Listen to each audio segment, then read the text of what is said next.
moments will be lost in time. Like tears in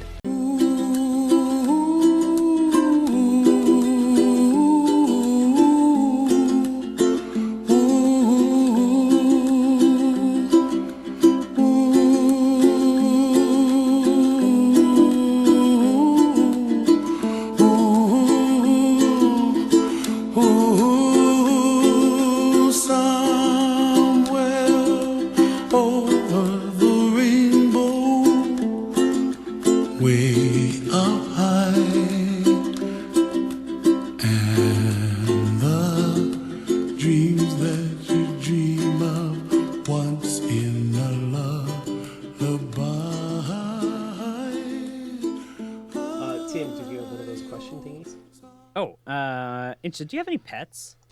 I do. I have a cat. If it could talk, what would it say? Fuck you, feed me. No, that's fair enough. And what would Charlie say? Michael? Similar? Please feed me. I don't think you'd say fuck you. Leah would say fuck you. Feed me. What would Otis say? He like says that anyway. I know. He talks English. No, he talks like Jabba the Hutt. Talks. Waka wookie. That's what Otis would say. Feed me, fuck you. Welcome to Film Runners, the podcast where one of us chooses a film, at least one of the others hasn't seen. We watch it and we talk about it. My name is Michael, and this is Tim. Hello. And Incha. Hello. Hello. This episode of Film Runners is sponsored by anamory.com. Fine art, photography, and prints by creative couple Ashley King and Aaron Samby. Use code RUNNER10 at checkout for 10% off your first order. I think that's the best I've said it, and we'll never say it again after this episode. I'll cut out you commenting on how good a job you did reading a sentence. But other than that, yeah. ENAMORY.com. Enamory. Perfect. I have a Tim fact, if that's what you're going to ask. No, of course it wasn't. Great. Incha. So, in high school, Tim and I were in a drama class together. And this one year, it was basically split up into two parts where we did a play for half the semester and then a second play for the other half. And that was our whole class time were those plays. But we got cast in both of them at the beginning of the year, right? Or the beginning of the semester? Like, we knew our roles for both, even though we did one and then the other. Right. Yes, yeah. That is correct. So the first play was an adaptation of Aladdin. And Tim, because there were more people than really characters they needed, there were 3 genies in this adaptation instead of just the one. Tim and a couple of the other genies were just sort of fucking around on stage, like talking about their roles and stuff and what they were going to do. And Tim had decided he was going to play his part really campy, like do a really campy performance for it. And so he was doing it, and then the other genie guy who was there was like, oh yeah, that's really funny. And then he did an impression of it or whatever. And then our drama teacher saw that and was like, oh, that's really good. That's how you should play the character, to the guy who wasn't Tim. And Tim was like, oh, Tim was like, but I was going to play him like that. And our teacher was like, just play yours like an old man. However, Tim's character in our second play was the Hobbit, and he was the oldest dwarf in it. So he just basically, offhandedly, the drama teacher made him play the exact same character for both plays. Like, Oh my god! Why is that so funny? That should be funny. I know, right? It is very funny it's story. so upsetting. You were like, yeah, this is my character. Like, I'm going to do it like this. Every year. And then the other guy was like, oh, that is funny, and did an impression of it. And the drama teacher was like, yes, that's what we need. That's gold. He does the impression better than Tim. That's so Yeah. sad. And he's like, you just be the same character the entire year. Don't worry about it. Don't worry about it. Oh no. How did you feel when that happened, Tim?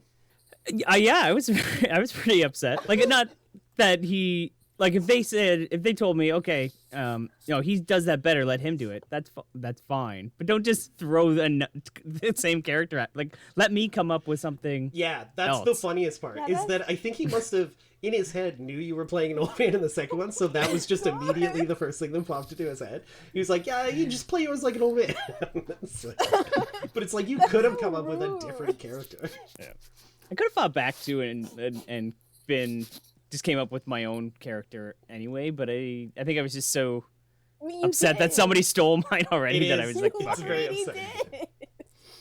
I didn't want the third genie to get my exactly. You come up with another good idea. He's like, that's it. We're scrapping what this guy's doing. Tim, just play an old guy. Just be an old guy. Oh. It's so funny. Oh, I'm sorry, Tim. Yeah. So that was a Tim fact. Yeah. What were you in that one? Yeah, what did you play? In Aladdin, I was Ali Baba. I was a redneck. I played a redneck prince who was going to marry Jasmine, but I was a big idiot, and she didn't like me. But I was Ali Baba, and she was gonna marry me. And then What about the second one? I was one of the dwarves. I was Bomber. Yeah. And I was ballin'. Ballin'. You were ballin'. I was. All right, Michael. Classic Michael pick this week. It was. My choice was A Perfect Getaway from 2009. It's an American thriller about a couple who go on their honeymoon in Hawaii, and they decide to go on a hiking trail where they meet various couples along the way, and there's some twists and turns, but they're all kind of on edge because it seems like there's a killer couple out there killing other couples. So all of these various couples seem kind of suspicious of each other. But it stars Milla Jovovich, Steve Zahn, Timothy Olyphant, Kiele Sanchez, Marley Shelton, and young Mr. Chris Hemsworth. Yeah. Yeah. Now, Incha had seen it. Yes. And Tim had not. Correct. So I would like to hear Incha's thoughts first. I liked it. It was just as I remembered it, where I was just like, I'm not surprised, but I kind of am. Mm-hmm. And it shocked me this time because I hadn't seen it in so long. So I was just like, oh, everybody's actually really good, except for Milla Jovovich, which I have like issues with, but I'll get into it later. But yeah, and I kind of just wish there was more of that one couple, like Marley and Chris. But other than that, I really, really enjoyed it this time around watching it. I will say and we'll get into it later when we talk about the twists and turns, but it's a very rewarding experience to watch a second time, or like more than the first time, because there's a lot more to appreciate early on. And also, I agree with you entirely, and they try to hang a lampshade on it by all the talk about like screenwriting techniques and red herrings and whatnot, but the Chris Hemsworth and Marley Shelton couple are such a clear red herring, like very clearly red herring. So I agree. Yeah, they maybe should have been developed a little more, but I mean, I don't think maybe it wasn't necessary because we all knew it was a red herring. Tim. Oh, sorry, I cut out of it. Oh, that's okay. Can't find my fucking AirPods. Yeah. So I have never heard of this movie before.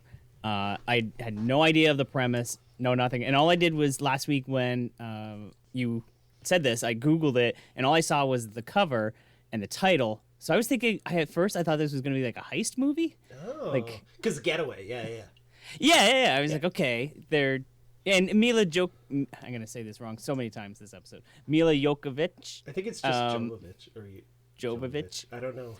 She's such like an action star that I figured there would be like action the whole way, and we hold on. So that's what I thought going into it, and then watching it, I thought this was awesome. Like this was Did you really like it? I really like this movie. Exciting. And I was thinking about it earlier today. This is the movie that I wanted Road Games to be, I think. Like, I was thrilled the entire time. Like, I was suspense. Just thrilled. Just so happy. I'm just happy to be a part of this. I was that, too. And then there was twists and turns in it that I wanted out of Road Games, a movie that we did earlier on Film Runners. But, yeah, I thought this movie was awesome.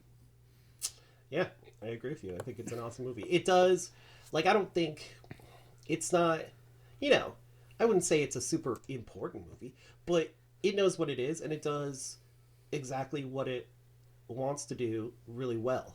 And it has a killer cast. Like, I mean, we could talk about Milla Jovovich, but I think the main four are all like fantastic in it. Specifically, Timothy Olyphant and Steve Zahn, I think, are great.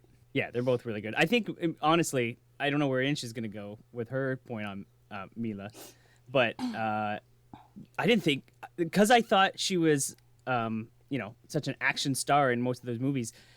It was so weird seeing her play this character. Mm-hmm. Like for the first while of the movie, I didn't really get much out of her mm-hmm.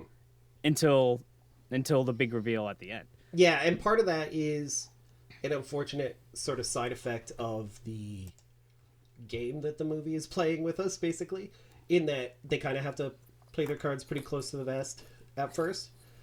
But I mean, Steve Zahn very much makes an impression and gets to do a lot. But so I agree that it's kind of she kind of gets lost in the shuffle a bit.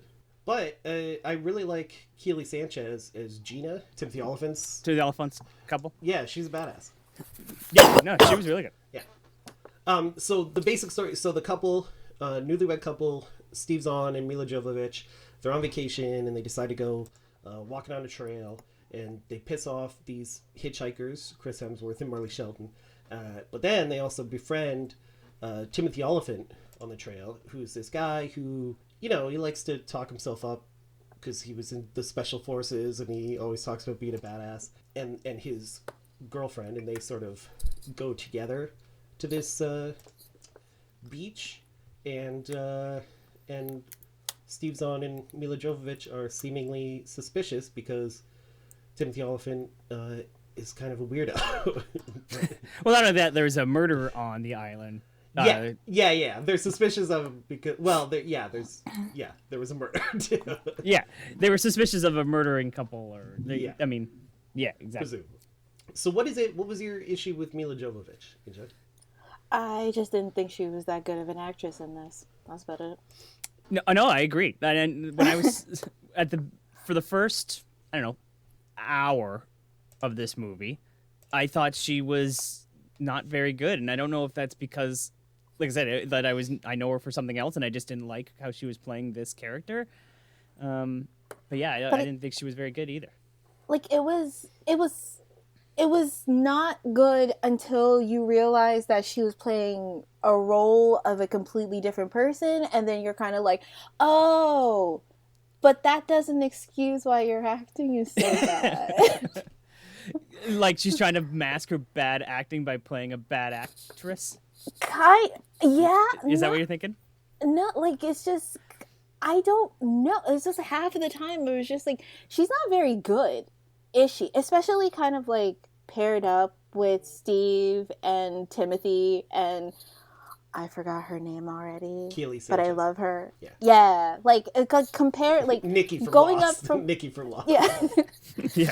Like going up from them, and then even like Marley and Chris when they were there, it was kind of like,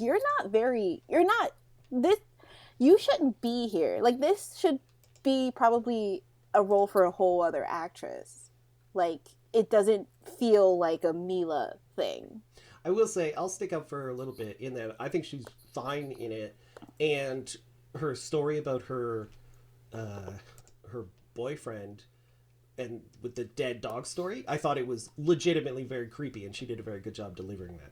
I remember the way the cracks in the vinyl seat were pinching the back of my legs. And that was bothering me, but what he was doing with his fingers sure wasn't. And suddenly he's in my hand, all slippery and nice, and he's about to go off, and I'm about to come for like the first time ever. And then he puts the headlights on. And he makes me get out of the car to go look at something over by a pile of leaves. And he was Goldie, the neighbor's Labrador. And he still Still had the pantyhose wrapped around his neck from when he had hung it from a tree.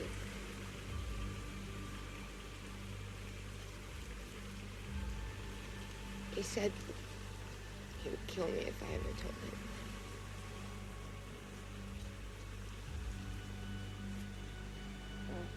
Did you ever tell anybody?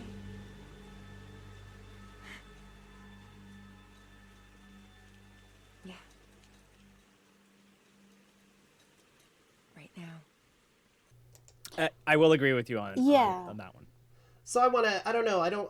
But and I will say too, like at the near the and I'll say like, the reason why I think she's good near the end is like there's a scene where she's running towards Kiele, and like her facial expressions in that is just so really really good. Like she plays that crazy sort of thing. Mm-hmm. And I think part of it is because of the character, she has to kind of hide that from us. We should just. I mean, there's no way we can talk about it without talking about the twist. So we should just spoil it right now. Spoiler. Yeah. So the entire time we think Steve Zahn and Milla Jovovich are suspicious of Timothy Olyphant and Kiele Sanchez or Chris Hemsworth and Marley Shelton. But really, we find out that Milla Jovovich and Steve Zahn are actually the killer couple, and they've stolen the identities of this newlywed couple. And then we get like a flashback scene recontextualizing conversations they had where they're like actually talking about setting other people up or getting away with it or taking new identities and stuff. So that's a huge twist that happens actually not at the end, sort of at the beginning of like the third act kind of, which is an interesting choice because one of my favorite parts of the movie is the flashback scenes because it feels like it should be clunky and not work. But I think structurally it does a really good job of hitting us in the gut with that big twist. And then because they add that Timothy Olyphant is going to propose to Kiele Sanchez thing, like they do a good job of switching us around from like caring about the one couple to caring about the other couple more. I think it does a really good job in a thing that could have been very clunky, I think.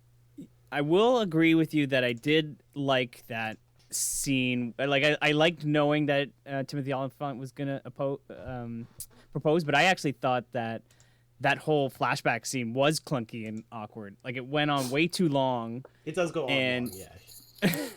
And it just feels like I don't know, weird. Like I think too much. Maybe, yeah. Like and I think some of the conversations we didn't have to see from another perspective because like watching it once you know the twist, you can read those conversations. Like when he sees the picture of Chris Hemsworth and Marley Shelton getting married and he's like, oh, suitable for framing.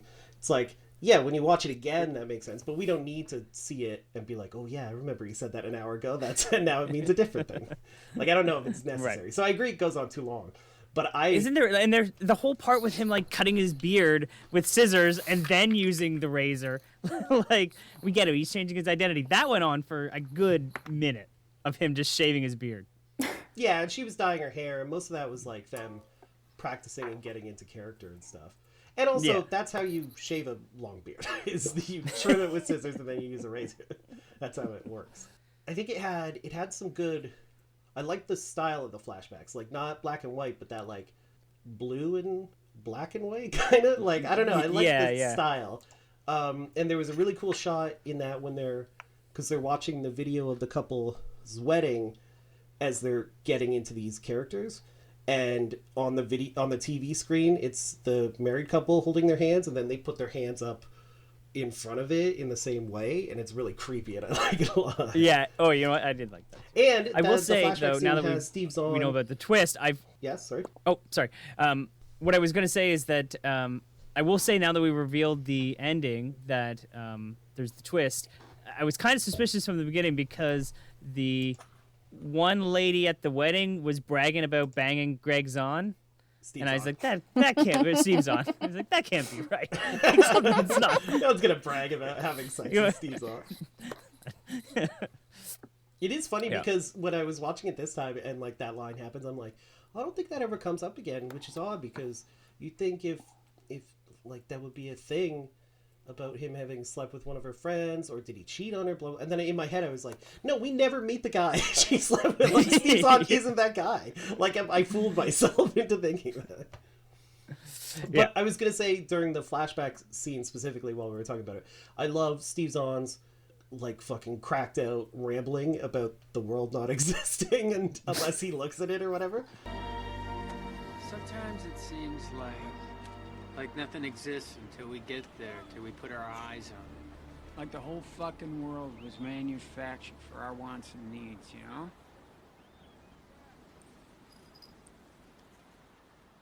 Think it'll be a nice sunset. I mean, like, if I just turn my head, you know, for just a minute, but don't tell me, but does everything just stop? Just shut down? Go into some energy-saving hibernation mode till I choose to reactivate them by simply...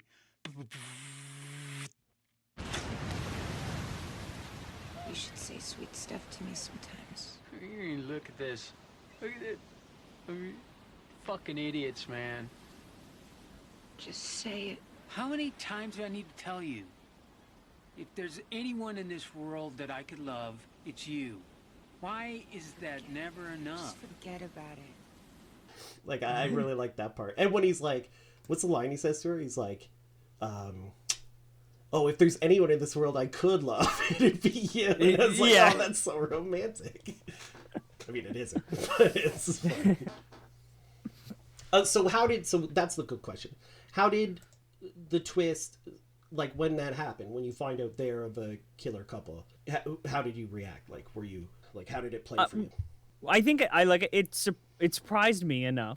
It was surprising, but the whole time I was suspicious of everyone. Everyone. Yeah. Like the whole, all three of the couples. Like, I was all suspicious, especially like when, and there's a couple of things that tipped me off that it was Steve Zahn and Milla, and that was the when they reveal the teeth in Chris Hemsworth's bag. Yeah. Because Steve Zahn was the only one. He was the only one in the near his bag. It goes in the bag. Yeah. Yeah. And then the other one was I lost it. With Steve, when Steve Zahn was in the woods with the guy and he like grabs, like has the axe. Yeah. And he had like crazy aggressive with the guy bringing his papers back or whatever. Yeah. Yeah. I agree, and I think that it almost kind of helps the movie in that it doesn't shy away. Like, I don't think it's accidental that you're supposed to be suspicious of them too. Kind of. It's like if you weren't suspicious of them at all, you'd almost get suspicious in the fact that they were totally clean. You know. Right. So, like, giving it some haziness about whether they're the killers or not kind of helps sell the twist. Yeah. Now, Incha, when you watched it for the first time, what did you think of the big twist? Like, it wasn't so surprising as I was just like, oh, that's kind of neat, because it was like you kind of it sucks because you kind of expected it to be Chris and Marley, but then you're like, that can't be right because that weirdly doesn't make sense because they're not in this movie a lot. And then once all of the things that happened, it was just like, it's way too convenient for it to be Timothy and Kelsey, so there's something up with these two fools. But it was like, it was kind of, it wasn't like surprising, but it was a little bit shocking. Yeah, they do a really good job of that, where like Chris Hemsworth and his lady friend are like too obvious, and then it becomes Timothy Olyphant that is him being it is too obvious. So like there's like in my head it flipped back and forth every once in a while. I'll be like, okay, where is this going? Where is this going? And then when it turned out to be them, I was like, even though I was a little bit suspicious of them too, like it was like, okay, of course it's. At some point, they become the most obvious one, but that's not until Act 3, right? Like, it's a surprise twist, but it isn't. It makes sense. It's not perfect sense. It's not totally out there that it happens like that. And you could totally see a version of this movie where it was, probably a much worse version where it's Chris Hemsworth and his lady friend get taken as red herrings. They're set up, and then because Timothy Olyphant has sort of been emasculating Steve Zahn the entire time, he is the killer and he's just fucking with Steve Zahn, and he attacks him in the cave, and Steve Zahn has to, man up or whatever, and like actually kills Timothy. Like, I could see a totally straightforward version without the twist, and that might also be okay, but like I think it's much better this way. And Steve Zahn is just really fun as a really cracked out like serial killer. It was so, I'll say it again, it was so off-putting just seeing him in that fake beard. It's weird that you've latched onto this beard that he's wearing for like 5 minutes. No, less than that in the entire movie. I mean, he looks creeped out. He does look creeped out. And it's very funny when he's chasing Kiele Sanchez later on, and those dudes. So first of all, I mean, I know they were trying to help, but when she's running and she's like, a guy's coming after me and he's trying to kill me, like, let me go. And they're like, no, stay here. Let me look at your hurt hand. Like, fuck you guys. Like, I know they're trying to help, but like, fuck off. And then he shows up. I don't think they were trying to help. I mean, they were. What do you mean you don't think they were trying to help? I don't think they were actually trying to help. What were they actually trying to do? Oh, what? Ninja. What are you talking about? Tim knows. You think they were gonna rape Tim her? knows. You think they were gonna rape Kiele Sanchez? Probably. No, that's insane. No, not at all. You're 100% wrong. That is not true at all. No, that just isn't. I mean, that just isn't the scene. So I have no idea where that's coming from. I didn't get that vibe either, but that's not accurate. It's just not the scene that happens. But but anyway, so they're assholes for not letting her run away. But then when Steve Zahn comes down with his like, oh, she's got a problem with drugs and she's just been really tweaking hard and like, sorry about this, guys. I don't really want to get the police involved and like ruin her life or whatever. The one guy's like, if she's one on drugs, why are you the one with pupils the size of olives or whatever? And he's like, guys, come on, that was a perfectly good story. And then he blows their brains out. Hawaii must be a really cool place to film, eh? Mm-hmm. I mean, yeah, like it's just a good-looking movie purely based on the fact that it shot in Hawaii. Like, it's hard for it to look bad when it looks like that, right? Yeah. Just do a bunch of overhanging shots of everything, and you're golden. Everything looks great.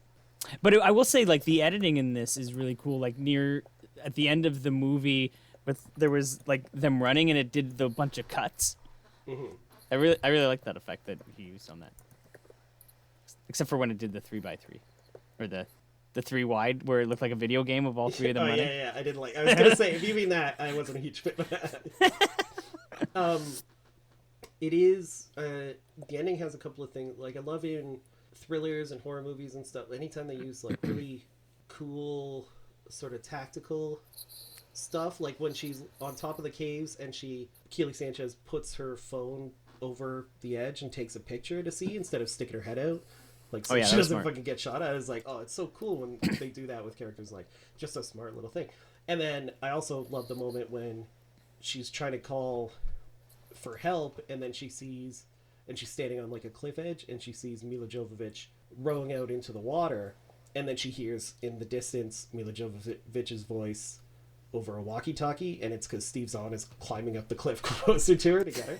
Like, I thought that was a really well done and creepy moment. Yeah, the whole ending of this was just, I don't know, so cool. Like, even like the amount of gore that came out in the end was like gnarly.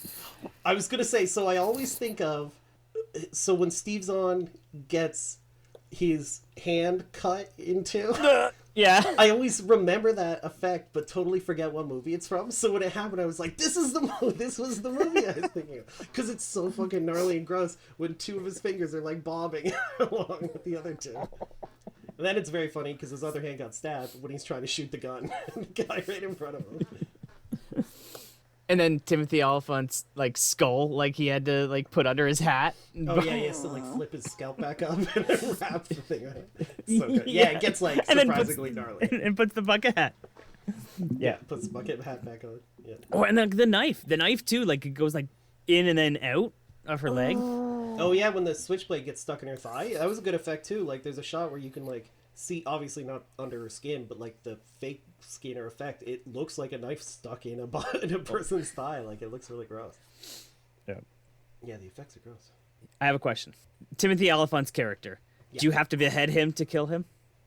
I think, or Remember? Because he is hard to kill.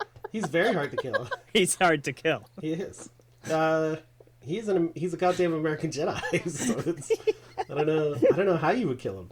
That's a great name. That should be on something. American Like Jedi. somebody should. Yeah. You should get it tattooed on your back in like one of those gothic fonts. Get it tattooed. Like, you know how Chris Hemsworth's character has, what is it, Do Not Revive tattooed over his heart? You should get that tattooed over your heart, but it says American Jedi. The American Jedi? Perfect. With the American flag, with instead of stars, there's lightsabers.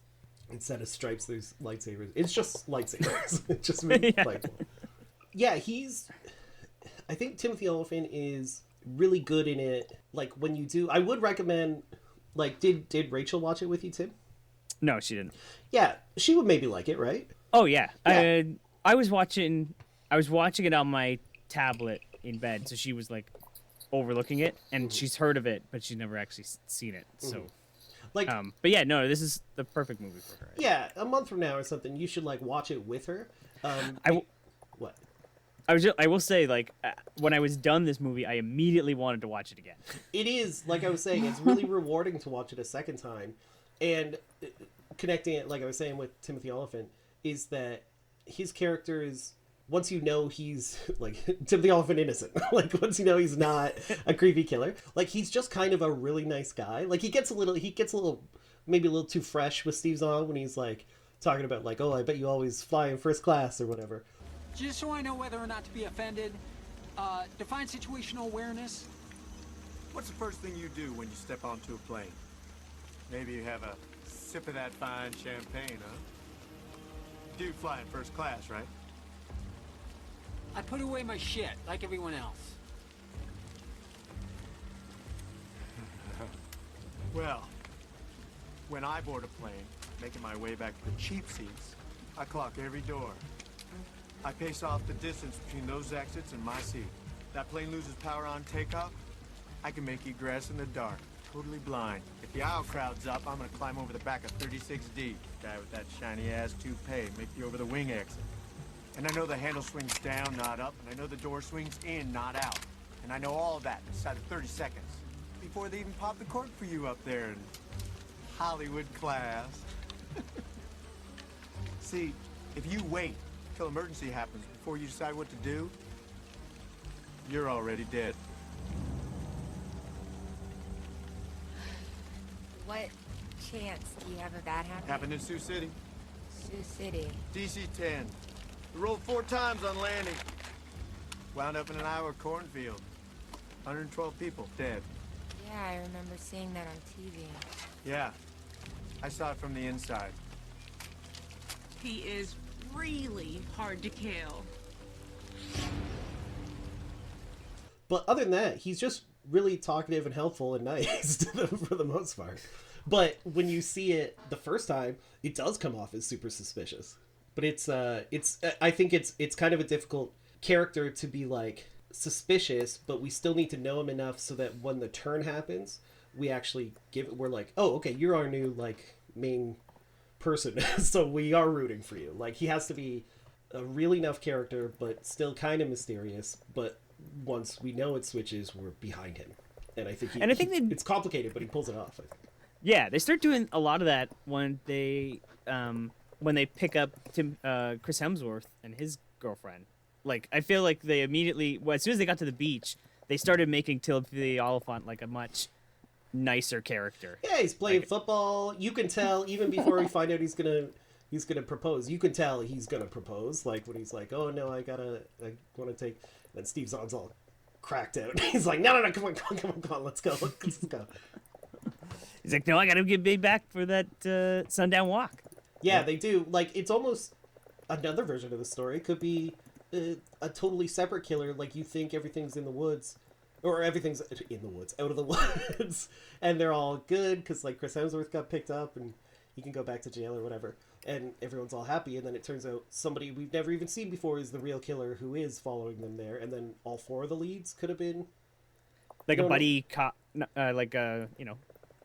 Really more like just a slasher. Like, just 2 couples, like, surviving it. And that, I mean, but again, I think that would be a worse movie, too. But, I mean, you could see a version of that, for sure. Yeah, but then you could have Timothy Olyphant and Steve Zahn be like a buddy, not a buddy cop movie, but like a buddy cop movie. romance So movie. I really don't think you're going to be able to work your way out of this sentence without just saying buddy cop movie. You know, like a movie like Rush Hour. No, that's buddy cop. Or just a team-up movie, like in Die Hard. Bad Boys, or no. John McClane and Reginald Phil Johnson. No.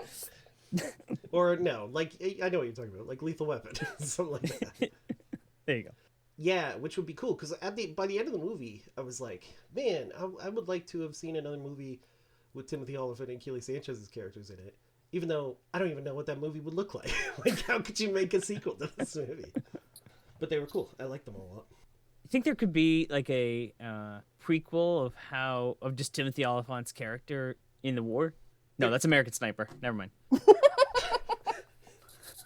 There could have been, but I mean, not anymore. This movie was like 11 years ago. Now Timothy Olyphant's full on gray. He doesn't. I don't think he can play 7 years younger than this movie. He couldn't play this movie's age, let alone 7 years younger. But it would, I would be into it. Anybody else think it was super funny that the cops on the helicopter were asking Milo who to shoot? Why were they taking her word for it? Right. Because it's insane. So that doesn't make any sense. Because presumably, and obviously ACAB, but presumably these cops don't want to kill anybody unless it's necessary because they're fictional. They're movie cops.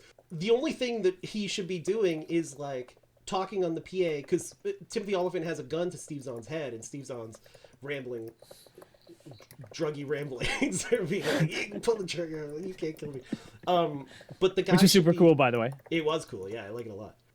The guy should like have the gun on Timothy Olyphant in case he murders a man in cold blood, but should be continuing through the PA like, everybody put the weapons down and like put your hands up and shit. He shouldn't be like, I gotta make sure I'm killing the right person. The right guy. Like, what are you talking about? You don't have to kill anyone right now. Like, I get it afterwards when Steve Zahn picks up the gun and is gonna attack Timothy Olyphant and Kiele Sanchez. That makes sense. But early, his like preemptive, like, listen, man, we are going to kill one of these people, so we're gonna take your word for it about who to kill. Hilarious. It is insane. It's I laughed. insane. Although, did you notice, Incha, the cop in that helicopter is Bill Tench from Mindhunter? Yeah. That was exciting. Holt McElhaney, I think his name is. I love him. He's great. I thought the original helicopter driver at the beginning, I thought that was Stacy Keach. Yeah, you know what? Maybe that's who I was thinking of, but he had a very recognizable voice. I mean, it wasn't Steve Right? Keach, but his voice, I was like, is he like a character actor I know? But I couldn't tell from his face. But something about his voice was familiar, so maybe that's who I thought it reminded me of too. But it's interesting that you said that. That's exactly what I thought. Like, I couldn't, like, you only see side of his face. Like, they do the shot where he's turning around, so you only see part of it. But his voice sounded like Stacy Keach. So, like, when he was trying to turn, he might have also had, like, a similar mustache. But, no, yeah. Eventually, I saw most of his face, and it wasn't him. You had road games on the brain, huh? I did. Later, I did.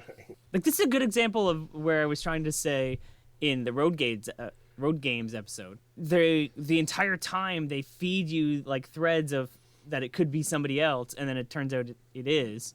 That I wanted. I don't know. I don't want to rehash the whole Road Games thing again. I disagree. I don't think it fed you that as much as you were just. It was supposed to be. I mean, I'm just going to rehash it. Never mind. That's right. If you want to hear more about that debate, you can check out episode 50. Right. I see what you mean in that you wanted it to look like this, or not look like.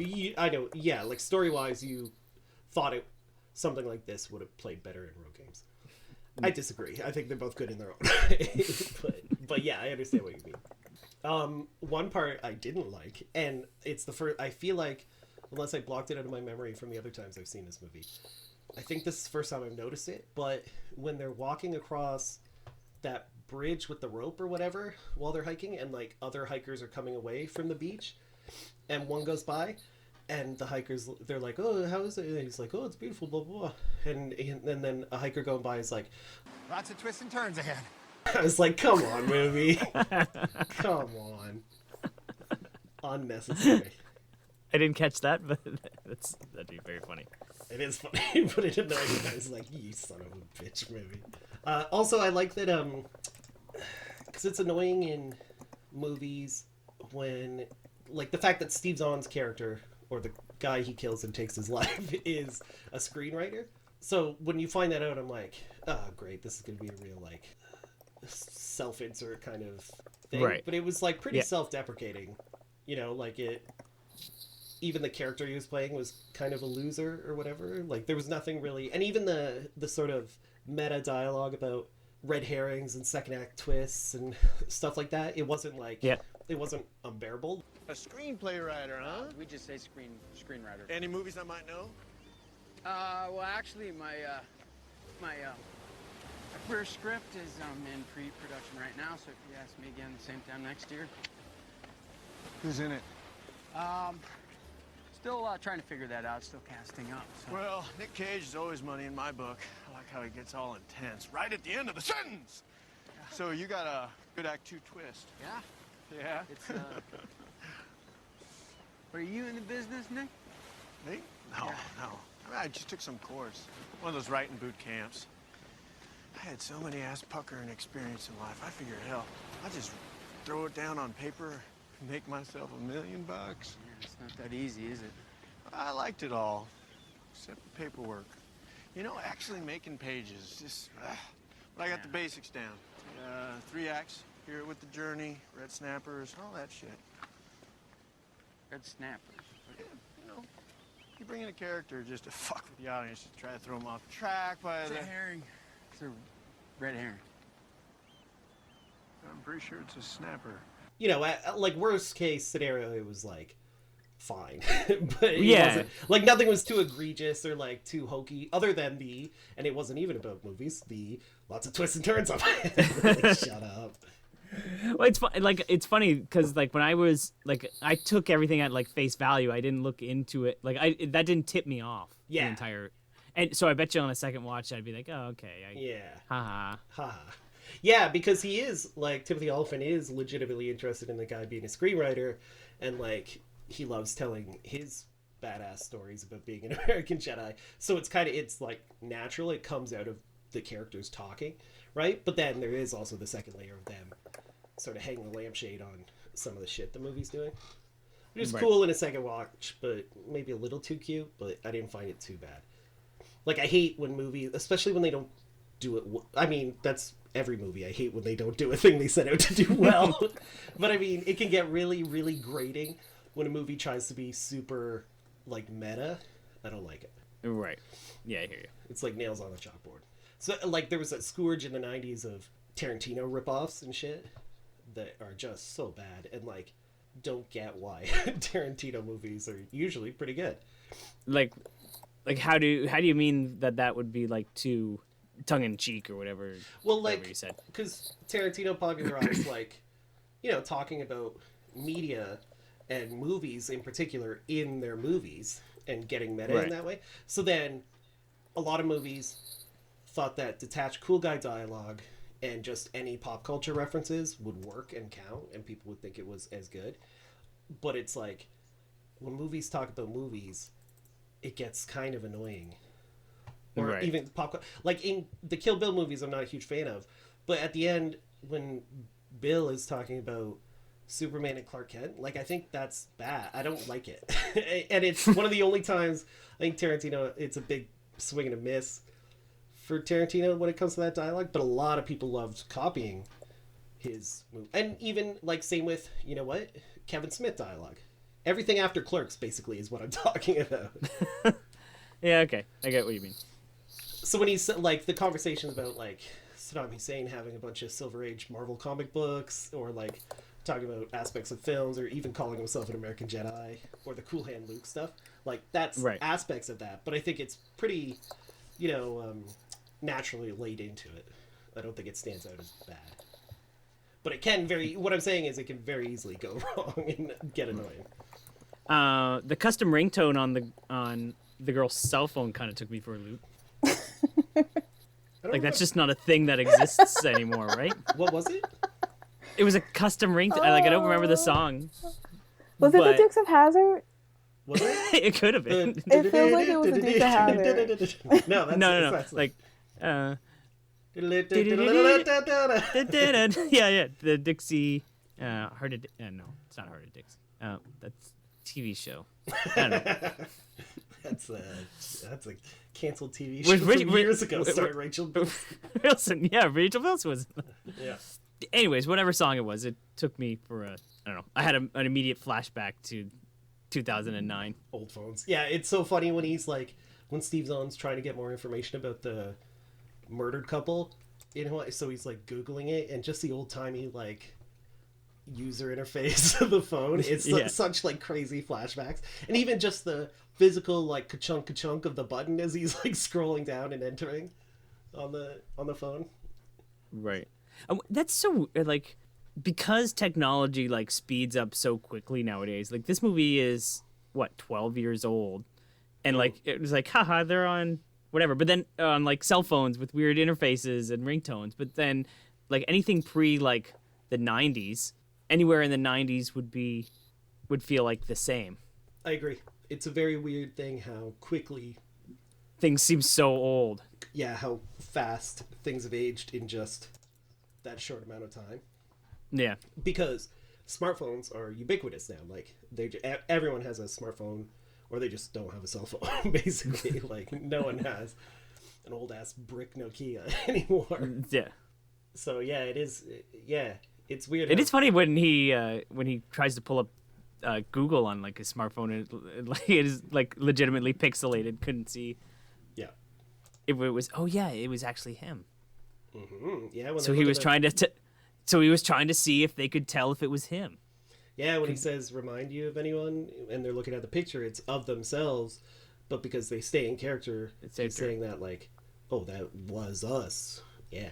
See, you gotta watch it a second time, man. It's good. I do. Like I said, like, I immediately wanted to watch it again, just to see the new tone. Here's a good question, speaking of that. Insha, have you ever watched a movie twice in a row immediately? Mandy. Did you really? You watched Mandy and then immediately after? And then I watched, yeah, because it stunned me a little bit, because I thought I didn't get everything, and then I was like, no, I have to watch it again, and then I did, and then I immediately was stunned again. So round 3, let's go. Let's fucking go. Tim, have you ever? I can't think of a time where besides like movies that Rachel will put on when she goes to sleep sometimes. So, like the Intern, let's say. You'll in the middle of the night secretly hit play again and watch it again? Yeah. Or why is it on repeat? Because she likes to have background noise when she goes to sleep. But you could watch a show. Yeah, she does that now. She does that more now. But when we were like in college, she would have like a DVD that she would just hit play and play and play. Yeah, that makes sense. I do. You know what? I do. So many nights, like waking up on a couch in my 20s of like a DVD menu music just playing over and over again. Like, the worst was when it was only like 15 seconds. So like you'd sort of groggily wake up and then you'd hear like da da da da da da da da da da just over and over again. It's like, oh fuck. So you have to hit play again to give yourself a nice 2 hours break from that. Rachel used to watch the OC, so that that was the menu, the DVD menu, right? That's funny. Over and over and over again. So what do you guys think happened to Chris Hemsworth and his girl? I'm sure they got released. Unless he broke parole, because he had like a parole appointment coming up. I don't know if he was supposed to be there or not. Did he? Yeah, remember he pulled, when Steve Zahn goes through his bag, he pulls out that business card, and it's from... a parole officer. Yeah. Right. And it had an appointment on the back, but I don't know when the movie was supposed to take place, so I don't know if he missed that appointment or not. But, I mean, they wouldn't go to jail for the murders. Milla Jovovich would have. But right. I don't know if he would have gotten in trouble, but I'm sure they were fine. Just a classic misunderstanding where somebody put the teeth of a dead man in your bag. It is very funny when he's like, yeah, check out, I have a gun in there, and the guy finds a thing of teeth, and he's like, fuck, as he's being loaded onto the helicopter. Because that would suck if somebody found a dead man's teeth in your bag. we didn't even talk about that when we were talking about the gore too. Like when they show them ripping the teeth out and I like had to look slicing away. off. I had to look away when he was ripping the teeth out. I couldn't do it. So I you don't know, have it's so gross. So last week we determined that you can't see eyes getting removed. Yeah, Now you that's can't see teeth. What's the next thing? I don't know. Fingernails? Could you see them being removed? No, I couldn't watch that either. Yeah, I wouldn't watch it either. No, like I hate, you know, what is it? Oh, what's the commercial? The commercial with the little toe fungus gremlin, the little Danny DeVito toe fungus guy, Right. and he like lifts up the big toe and hops underneath it. I can't. That's fucking gross. That's on daytime television. Yeah, and it's fucking disgusting. It's like I'm trying to watch Judge Judy. I'm not trying to get my toe ripped off, dude. Disgusting little freak. Thinks it's fun to show me that. Like I you know what? And I honestly don't like. Remember those old Ben Stein commercials where he was like, "For dry red eyes," and he'd have a giant eye Bottle of the stuff. Yeah, he'd have a giant fake eye, and he'd pour the bottle of stuff on it, and the red would go away. I didn't like that either. That was gross. But that's what eye drops are supposed to do. Yeah, I don't like eye drops either. And now, isn't it? It's mostly Jennifer Aniston selling eye drops. She sells eye drops, she sells moisturizer, and she sells bottled water. She's so dry. Why is she so dry? So if the COVID vaccine turns out that it eye dropped related, would you get it? Yeah. Just because I like, there's lots of stuff you don't like that you have to do, like once. So a it's year. not like once a year Rachel has to have sex with you, but she does it anyway. She took one for the team. I mean, I would do it. I just don't like it. It's gross. I don't like I was trying to get I was establishing the baseline of where it hits. But here's the thing: if the vaccine was slicing my eye open and inserting it, then no, I would not get it. Or if it was tearing up my toenail and putting the vaccine under there like a dab of acid, like they just put it on. No, we swear this is the best way to get it to your bloodstream. It's the only way to do it. You have to butt chug the vaccine. I would butt chug before I'd let them rip my toenail out. Absolutely. Remember when John Cena did that in a movie? They had to rip out one of my teeth, put the vaccine up, and then put my tooth back in? No, I wouldn't get it either. Remember when John Cena butt chugged in a movie once? No. You haven't seen Blockers? No. It's not that great, so don't watch it. But that's why I haven't seen it. And have you seen Blockers? No. This is so disgusting. It's not great. The only other note I wrote was the line that Milla Jovovich says is, it's like writing checks in January. Right. I don't write checks. No. It's another old thing. Who Kind writes of. checks nowadays? Yeah, but if somebody Is said that a thing that's would... said anymore? Yeah, if you heard that expression, you would know what it meant. It's just because it's hard to remember the switch over from like 2020 to 2021. No. I mean, I guess, I don't know. You're right. But I have heard that expression recent-ishly. Did you? I mean, within a couple years. Not recent-ish, but it's still an expression I've heard. That was my last note. Ninja notes? No, I'm good. Tim, John Wick scale. It's a road games where it should be. Yep. They never say A Perfect Getaway. No. We're on a very low start to the year on the John Wick scale. It's almost as if your scale is very flawed and stupid. But no, I'm sure. Yeah, it's just a weird thing with our first choices here. I'm sure it'll pick up eventually. Demolition Man was the only one that, so far that had a number attached to it.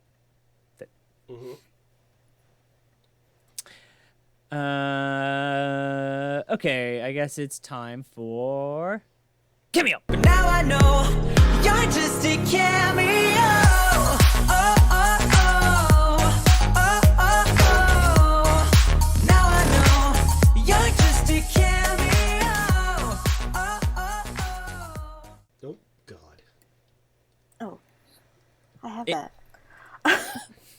Enjoy. Oh, this is, you know what's good? This is, Michael weeks are great for me because I don't have to do the cameo. I don't have to think about what movie I'm going to pick next. And I don't have to Like if on my picks, I don't have to do that either, but I also have to like defend my movie, so I don't have to worry about that either. If you pick better movies, you wouldn't have to worry about that either. So smooth sailing for Tim this week. What's coming up, Tim? All right. So I picked actor, comedian, doesn't have anything in his bio, Chris Tucker. The Chris Tucker? Yeah, the Chris Tucker. Rush Hour Chris Tucker. He doesn't have anything in his bio? He doesn't have anything in his bio. It's just actor, comedian. He has 4.3 stars with 21 reviews. He has it's 3. He has 3 very low scoring reviews. Jeez. What did Chris Tucker do to these people? That make me laugh so hard. It actually kind of surprises me he even has Cameo. Like is he on your scale of people where he makes too much money to be on Cameo? No, but he very publicly sort of stepped away from movies and doing all that sort of shit years ago, and then he's done a couple since then, like that Bradley Cooper Jennifer Lawrence movie or whatever he was in. But he doesn't seem like he wants to interact with anybody, let alone fans for money. I don't know. It's just surprising me he has one. That kind of goes with the reviews. Do you guys want to guess the price first, or do you want me to tell you the 3 very low scoring reviews first? Because they make me laugh. Yeah, let's hear the review first. Yeah. Okay, so this 1-star review is, I'm disappointed with the cameo. My daughter's name is Tyler, not Taylor. Happy birthday was to my mom, not our friend. Please consider redoing the cameo. Much appreciated. And then this... I mean, in his defense, Tyler is a girl's name in this case. My daughter's name was Tyler. Although, I will say, your defense of him is a little lessened when he totally fucked up whose birthday it was. Well, which should be one of the very main parts of the... It's my mom, not my friend. Isn't that what happened in the last one? That somebody got a message for their... They said, I think the exact same thing. It's actually for my mom, not my friend, right? I think it was for my friend, not my mom. She's like my mom because we're so close or something like that. Weird. It's the... Okay, so the second one is 2 stars, and it's, thank you for the shout out, Chris, but you didn't mention the Professional Brotherhood of Black Men at all, Chris. This is not for me, man. It's for our nonprofit. Will it be possible to do it again, my brother? Thank you. What is weird, it is, I mean, unless his notes were really bad on how to do it, it is weird to not mention the organization it's for. And then this 1-star review is the best of all. Okay. It's like, Chris, you are a star. Connect utilizing your talent as opposed to a simple greeting card message. I ate the cost and didn't even show it to my wife because it wasn't original or genuine. I could have brought $300 in lottery tickets, man. Damn. Well, the unfortunate thing with that is, I think I know what I'm going to guess how much. Okay. Yeah. No, yeah. 300. Yeah, go ahead. Although that one kind of sounds, I gotta be honest, that one sounded a little whiny. Yeah, it kind of makes it sound like I thought, it took a twist at the end, because I thought he was like, you're an actor, you're better than this, here's $300, I don't even want your, you should be doing something better. Like he just wanted to tell Chris Tucker to get off Cameo because he's better than this. And pay $300 to do it. Mm-hmm. Weird. Anyway, I'm gonna guess about $300, maybe. Okay. I'm gonna guess $500. I think his price has gone up. Timmy won. It's $500. Is it $500? That's crazy. And then he also does his cameos in this very weird angle, where it looks like his chin is bigger than his forehead. He's got the Jay Leno going on. Yeah, it kind of bugs me out. I'm gonna send you. While he's doing it. Why is he? I'm just gonna send you guys a screenshot of it because it's kind of off-putting when you look at it the first time. It's off-putting just hearing about it. I'm sure it's disgusting. So here. I don't know if I've ever heard Chris Tucker not in a movie. Does his voice always sound like that? Kind of just at a weird angle. Where Yeah, it's just it's like, kinda why is weird. your chin this big? Yeah. His chin does look big. Maybe he just has a big chin and I've never noticed. Yeah. Has he gained some weight? Maybe is that just A little bit, and like because No, but his they cheeks are a little puffier than when he was like a kid or whatever. But his chin Yeah. looks huge. I agree. Like his chin does look huge. That's weird. Yeah. But his profile picture looks absolutely fine.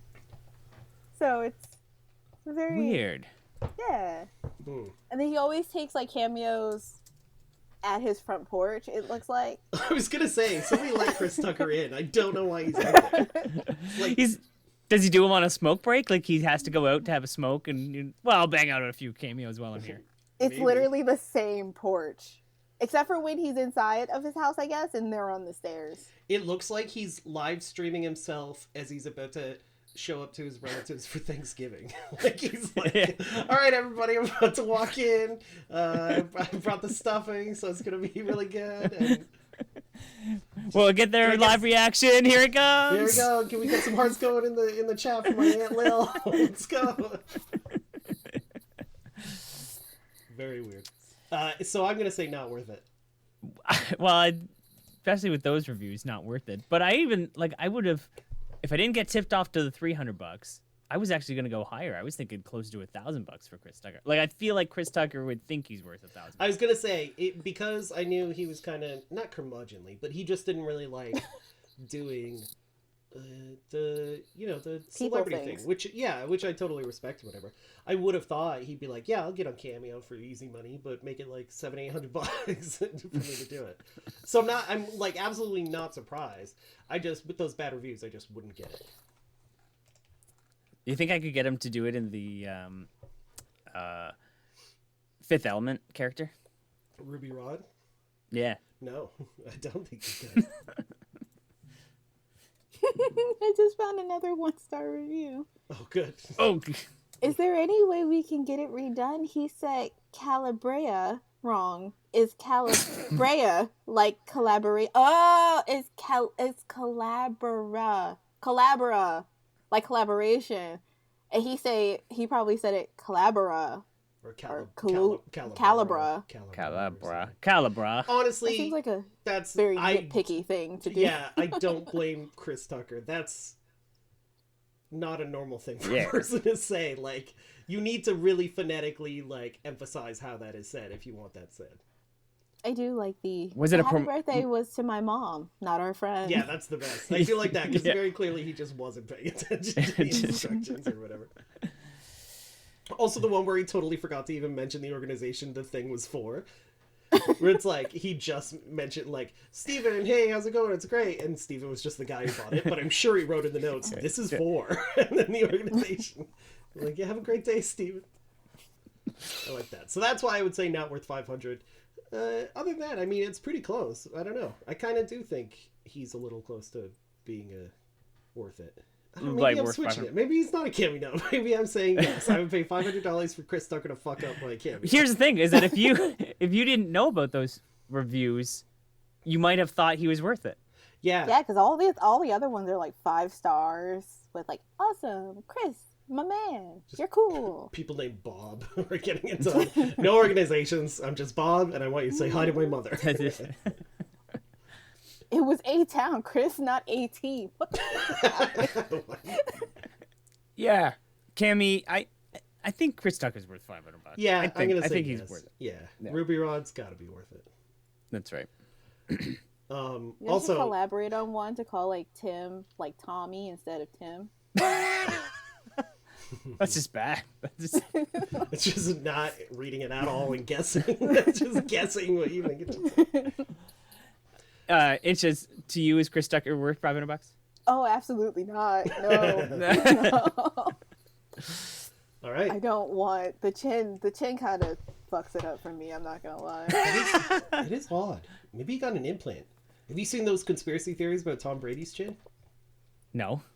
That it's like, close up the cameo thing. Say it, Tim. Oh, cameo. But now I know you're just a cameo. Oh, oh, oh. Oh, oh, oh. Now I know you're just a cameo. Oh, oh, oh. There we go. So now that that music's gone. Yeah, there's like a progression photo of him first starting out to now every year, and like how his chin just looks completely different. Like not even like Really? aging or anything, which can, obviously, because he must have started out when he was what, like 20 or something? Yeah. Yeah. Like 21, Yeah. whatever. Yeah, so I mean, your face and body changes over time, obviously, but like he's not your chin that much. It's weird. It is weird when you look at the pictures. You're like, oh yeah, maybe he did actually get chin implants. It's weird. Maybe I'll Chin try implants. Yeah, it is a thing. It's a thing that people get. You know what? I had to Google it while you were here. It's not even that. Like his face, like maybe not chin implants, but a chin reduction. A reduction, you think? No, I think it makes it sharper and bigger, and it's like the chin, the entire jawbone. Well, that's what I mean. Like his jawbone is thinner. So you think so? I think it's sharper, not thinner. I think he's more defined, less doughy. You think it's just further down, and that makes it look elongated instead of maybe? It's weird though. Maybe we shouldn't be talking this much about a picture. We won't be showing in any of the art or anything. That's true. Go look up this. We'll tweet it out. Yeah, go look at Tom Brady's tweet. Tom Brady chin implant conspiracy theory ? Who knows? Maybe. You never know what it's gonna be. So film, run, walk, or crawl, Incha.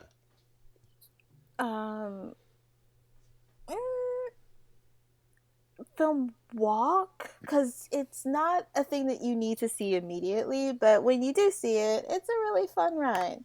So, yeah, film walk. I would say a film run.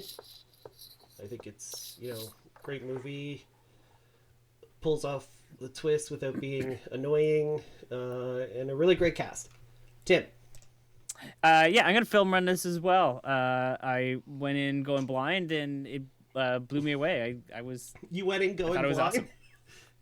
And it made me see how awesome it was. And came out to see it. No, I thought it was awesome. Nice. Thanks, Michael, for showing me this movie. Hey, you know what? Anytime. Now, recommendations. Sure. Yeah. If you want to watch like another movie with a twist or whatever, you can watch Gone Girl or The Prestige. Stop ruining that those movies have twists. Or Signs or The Village. And if if you want to see the girl who played Gina in this movie again, you can watch Lost, where she plays Nikki. And if you want to see Timothy Olyphant again, you can watch Catch and Release. Don't watch Catch and Release. You didn't even mention the movie that we've done with Timothy Olyphant. This is where I leave you. You can watch that one too. I would, but yeah, go for it. Inja? If you want to see like more like killer couples, I have a bunch. Natural Born Killers, Badlands, Heathers, Bonnie and Clyde, True Romance, and Bride of Chucky. Because they made me just think of killer couples on the run. And good Rex. For more Timothy Olyphant, just Deadwood is great. Hell yeah, great. Just angry, very angry. Beardy. They even name drop Natural Born Killers in this movie. Yeah, they do. Mm-hmm. Yeah. That's it. Yep, that's it from me. I would recommend. Same director did Pitch Black and Chronicles of Riddick. I would recommend that. Kiele Sanchez is in a great TV show called Kingdom, but more accurate to this film, Purge 2. She's in that and she's good. Timothy Olyphant's great in the Crazies remake. And Steve Zahn was in Joyride, another horror thriller that kind of has a road gamesy concept with the late, great Paul Walker. So, Joyride. So, next week is a classic Incha pick. I'm picking The Loved Ones. The Loved Ones. Oh, no. Yeah, so you're gonna hate it. So I don't. 2009. Really expect much. Yeah. Oh, I think. I think you asked me if I watched this before. I did. Yeah. I'm gonna guess now it'll be a film crawl from Tim. I really don't feel like there's gonna be an Evil Dead sort of reversal. Yeah. But I really like it, so I'm excited. Great. It's good. Check in next week, fellas. It feels like, fellas, ladies, take the week off. You deserve it.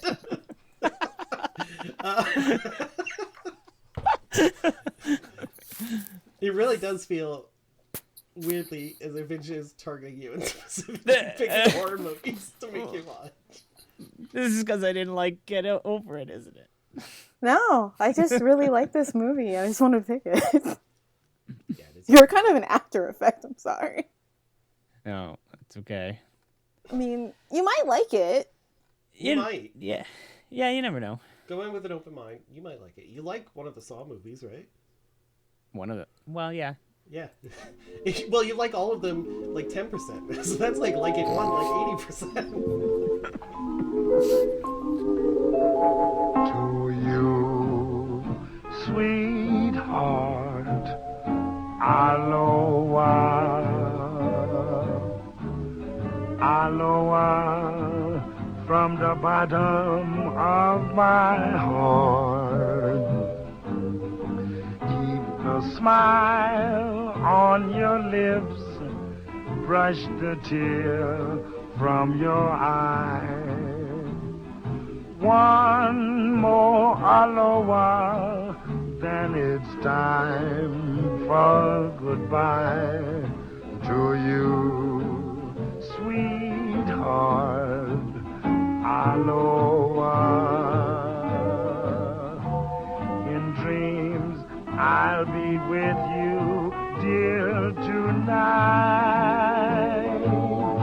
And I'll pray for that day when we two will meet again.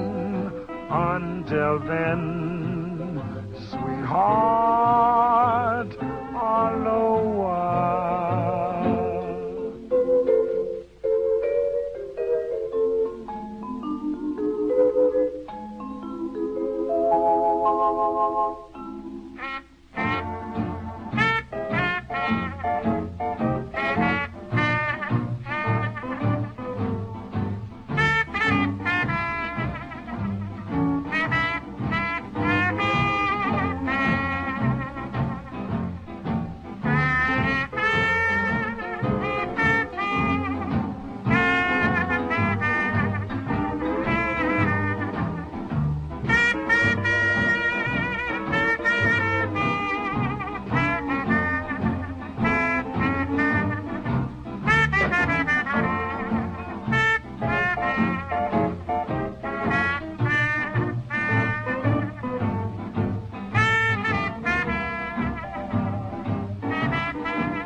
I'll pray for that day when we two will meet again. Until then, sweetheart,